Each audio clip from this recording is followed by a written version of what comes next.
Հարգելի գործընկերներ, այսօր մենք հավաքվել ենք քննարկելու եւ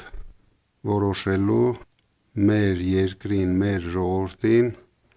ամենաշատ հետաքրքրող հարցը։ Մենք այս երկու ամսվա ընթացքում անդրադարձանք բոլոր տնտեսական ծրագրերին,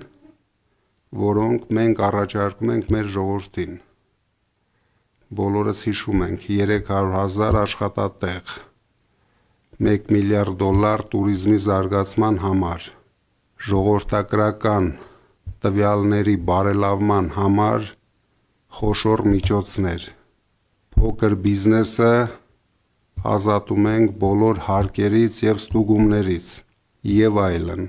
Մարդիկ արդեն ծանոթացել են մեր ծրագրերին, բայց մենք ունենք ամենալուրջ խնդիրը մեր երկրի եւ ժողովրդի համար։ Եթե մենք չկարողանանք կանգնեցնել Փաշինյանի եւ Ալիևի պլանավորած 300,000 ադրբեջանցիների մուտքը Հայաստան, կստացվի, որ բոլոր մեր տնտեսական ծրագրերը անիրագործելի են լինելու, քանի որ հիմնական աշխատատեղերը բաժին են հասնելու ադրբեջանցիներին։ Դրա համար մենք մեր կառավարության հենց առաջին նիստին ընդունելու ենք գլխավոր օրենքը մեր երկրի համար։ Դա մենք կոչել ենք Սաֆարովի կանխարգելման օրենք, որպեսզի արգելենք ադրբեջանցիներին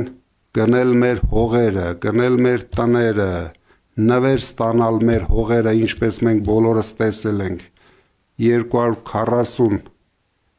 քառակուսի կիլոմետր միանգամից մեկ օրում նվեր ստացան։ Այսինքն, ինչ էլ որ մենք անենք, ինչքան տնտեսությունը փորձենք զարգացնենք, եթե մեր երկրի գլխավոր խնդիրը մենք չենք լուծում, դա արժեք չի ունենալու։ Դրա համար ես կուզենայի, որ Արամ Վարդևանյանը ներկայացնի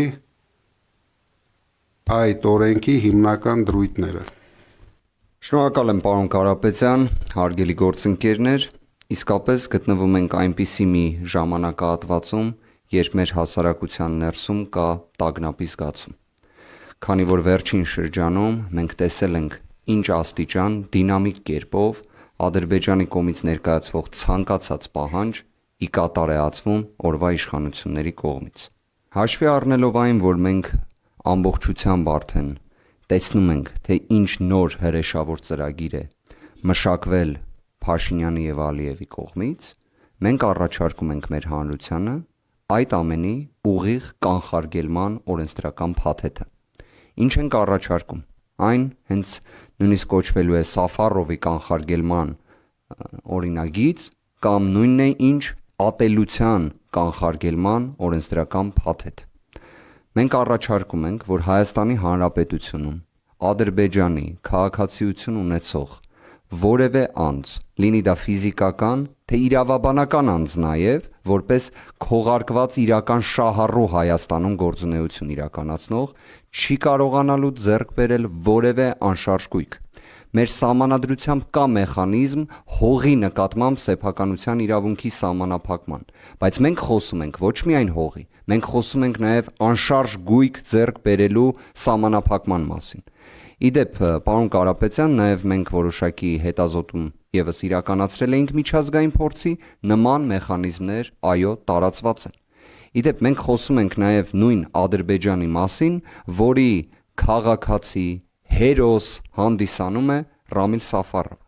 մի անձ, որը 2004 թվականին, իդեպ ՆԱՏՕ-ի գործընկերություն հանուն խաղաղության ծրագրի շրջանակներում 16 անգամ կացնով հարվածելով մեր հայրենակից Գուրգեն Մարգարյանին դաժանաբար սպանել էր վերջինիս։ Իդեպ Հունգարիայում հենց նույն Ռամիլ Սաֆարովը դատապարտվել էր ՑՄԱ ազատազրկման, բայց 2012 թվականին Ադրբեջանի կողմից ձեռնարկված ջանքերի եւ միջոցների հաշվին վերջինս հանձնվեց Ադրբեջանին,